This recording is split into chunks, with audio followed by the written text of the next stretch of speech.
شركة نسر الشرق لماكينات التعبئة والتغليف. النهارده بقدم لكم ماكينة فاكيوم موديل 601. الماكينة دي بتقدر تشفط الهواء من الكيس، بتقدر تشفط الهواء من الكيس زي البن والشاي واللحوم والفراخ والأسماك، عشان يقعد فترة طويلة للتخزين أو التصدير. أنا عندي هنا كيس بن عايز أشفط الهواء منه زي ما أنتم شايفين كده أهوت. ماكينة سهلة وبسيطة جدا، مش محتاج عمالة مضربة، يعني أي حد يشغلها. كهربتها 220 فولت، كهربة البيت العادية زي ما أنتم شايفين كده أهي. ممكن تحطها في البيت عندك في مصنع عشان تشفط الهواء من الكيس. طبعا الماكينه سهله وبسيطه جدا، كل ما عليا ان انا احط الكيس تحت المسطره اللحام كده واقوم دايس اهو. طبعا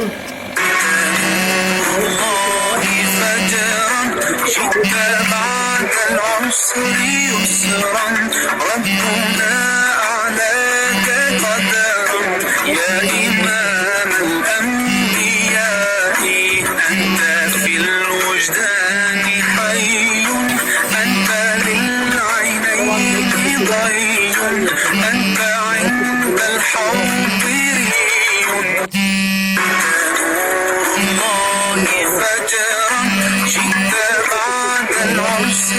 مقدمة من شركة نسر الشرق لماكينات التعبئة والتغليف، فرع حدائق القبة.